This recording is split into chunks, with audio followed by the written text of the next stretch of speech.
नमस्कार साथियों। क्वेश्चन के ये दूसरे सीरीज महत्वपूर्ण सवाल का यह दूसरा सीरीज है। ठीक है, एक महत्वपूर्ण सवाल का दूसरा सीरीज है जो बोर्ड एग्जाम 2024 के पॉइंट ऑफ व्यू से महत्वपूर्ण है।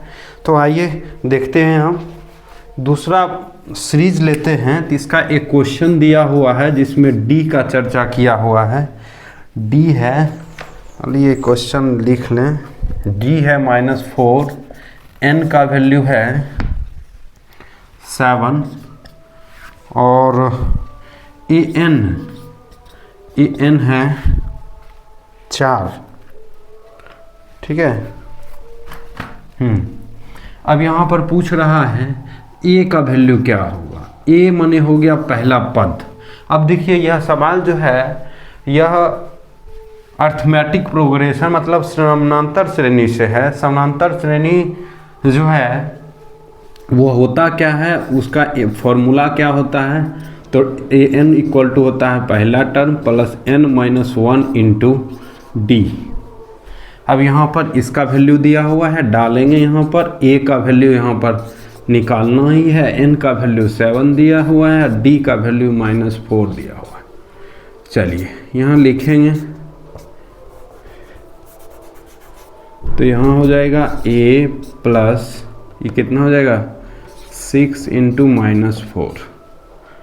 तो यहाँ 4 हो गया, ये माइनस हो गया 24। अब यहाँ 24 अब प्लस 4, तो a का वैल्यू इस तरह से कितना हो गया 28। ये आंसर हो गया क्वेश्चन नंबर ये पहला था। ठीक है। अब इसी तरह से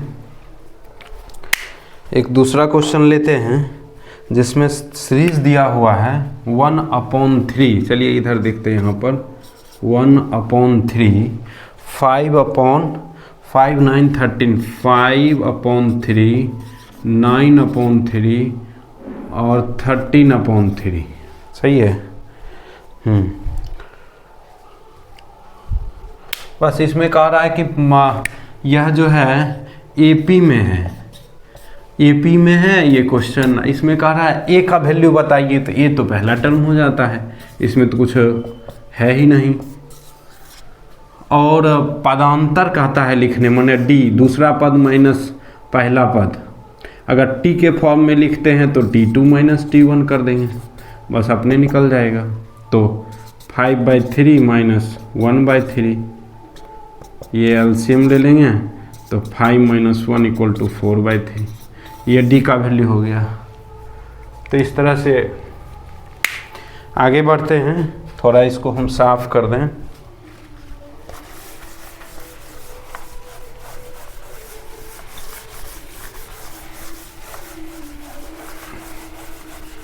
चलिए आगे बढ़ते हैं। इसमें जो है इम्पोर्टेंट क्वेश्चन का अगला सीरीज देखते हैं जिसमें यहाँ पर लिखा हुआ है QR। Q का वैल्यू 6 लिखा है, -6 5 है और -2 3 है। R का वैल्यू -2 और 3 है, -2 3। और P का वैल्यू दिया है कुछ, P का वैल्यू दिया है A/3 और 4। अब देखिए क्वेश्चन कह रहा है कि मिलाने वाली रेखाखंड का मध्य बिंदु है। ये QR को मिलाने वाली रेखाखंड का इसका मध्य बिंदु है, मतलब मध्य बिंदु P है। P तो इसमें तो कुछ बच ही नहीं गया है। जब मध्य बिंदु है तो मध्य बिंदु का फार्मूला क्या होता है, x1 plus x2/2 equal to मध्य बिंदु का यहाँ 3 कर देंगे। x1 का वैल्यू -6 है, x2 का वैल्यू -2 है। अब प्लस माइनस में बहुत लोग को प्रॉब्लम हो जाता है, तो इस तरह से ये हो गया -8/2 इक्वल टू a/3। यहाँ से कट के -4 आ गया, तो ये हो गया -4 इंटू 3 इक्वल टू a। तो a का वैल्यू कितना निकल गया -12। ये आंसर हो गया। तो छोटा छोटा क्वेश्चन है, अभी देख रहे हैं हम। चलिए एक क्वेश्चन इधर भी कर लेते हैं, तब साफ करेंगे इसको। देखिए एक क्वेश्चन जो है लिखा हुआ है cosec square theta minus cot square theta into 1 minus cos square theta करा, इसका वैल्यू बताइए। तो इसका वैल्यू बताना क्या है, cosec square theta minus cot square theta 1 होता है, 1 माइनस कॉस स्क्वायर थीटा ये साइन स्क्वायर थीटा हो जाता है। तो इस तरह से इसका आंसर क्या आ जाएगा, साइन स्क्वायर थीटा आ जाएगा। छोटा सा था। अब इसी तरह से आगे बढ़ते हैं। एक क्वेश्चन है 2 10 30 2 10 30 2 10 30 plus 1 plus 1 by 1 plus 10 square 30। बस इसका मान पूछ रहा है, ऑब्जेक्टिव क्वेश्चन है ये। तो इसका वैल्यू पूछ रहा है तो कुछ नहीं करेंगे, इसका वैल्यू डालेंगे 1/√3, नीचे डालेंगे 1 प्लस 1 बाय √3 का होल स्क्वायर हो जाएगा। इसको सॉल्व करेंगे 2/√3 हो जाएगा, 2/√3 होगा, यहाँ हो जाएगा 1/3।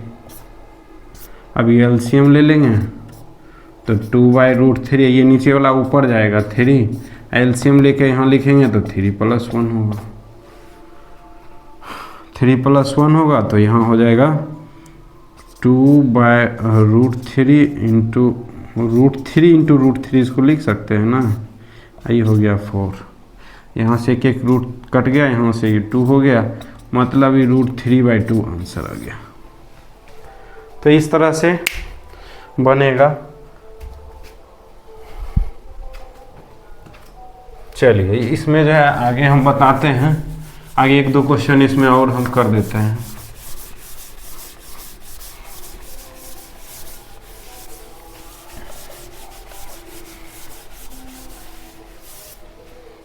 चलिए आगे बढ़ते हैं। आगे देखिए क्वेश्चन कहता है कि मैदान में खड़ी एक कार का इतना मीटर ऊंची मीनार से, हाइट एंड डिस्टेंस का क्वेश्चन है, 75 मीटर है मीनार की ऊंचाई। ठीक है, मैदान में यहाँ पर मान लेते हैं कार है, तो कह रहा है मीनार से अवनमन कोण 30 डिग्री है। इसका अवनमन देखिए ऐसे देखा जाएगा,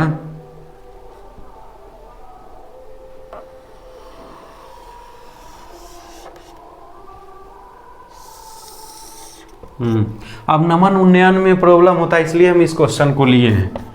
तो क्वेश्चन कह रहा था कि एक मीनार है, ये क्या है, मीनार है, ठीक है, जो 75 मीटर लंबी है। अब इस मीनार के शीर्ष से यहाँ पर कोई कार खड़ी है, उस कार का जो है अवनमन कोण बोल रहा है। उन्नयन कहता तो ये वाला हो जाता है, यहाँ कह रहा है अवनमन, तो अवनमन कोण मतलब ये हो जाएगा यहाँ वाला। ये कोण कितना है, 30 डिग्री है। 30 डिग्री है ये। अच्छा, चूँकि ये रेखा और ये दोनों समानांतर होती है, तो समानांतर के लिए क्या हो जाता है, अल्टरनेट एंगल क्या बराबर हो जाता है, इसलिए ये 30 हो जाएगा। अच्छा, अभी ये 30 हो गया। आप पूछ रहा है कि मीनार से उस कार की दूरी बताइए। तो इसके लिए यहाँ देखिए लंब हो गया, यहाँ आधार हो गया और एंगल मिल गया। तो यहाँ पर थीटा का वैल्यू 30 डिग्री हो गया। अब फॉर्मूला लगा देंगे, लंब आधार पता चल रहा है तो 10 लगेगा, और ज़्यादातर में 10 ही लगता है, तो 10 30 = लंब हो जाएगा। अब बटे आधार, इसको नाम दे देते हैं ABC, तो ये BC हो जाएगा। तो 10 का वैल्यू 1/√3 होता है, 75/BC हो जाएगा, इसलिए BC बराबर हो गया 75√3 मीटर। यही हो गया मीनार से कार के बीच की दूरी। तो इस तरह से आराम से बनाने के बाद जो है हाइट एंड डिस्टेंस का क्वेश्चन भी जो है आराम से बन जाता है। ठीक है, चलिए यहीं पर रहने देते हैं आज। वीडियो देखने के लिए धन्यवाद। वीडियो अच्छा लगे तो लाइक सब्सक्राइब अपने दोस्तों के साथ शेयर कीजिए, चैनल को सब्सक्राइब कीजिए, वीडियो को लाइक कीजिए। और इस तरह का वीडियो जब तक एग्ज़ाम नहीं हो पाता है तब तक इस तरह का वीडियो आते रहेगा। अभी तो शॉर्ट वाला ले रहे हैं हम, फिर लॉन्ग वाला भी महत्वपूर्ण क्वेश्चन का जो सीरीज है ये लेते रहेंगे। धन्यवाद।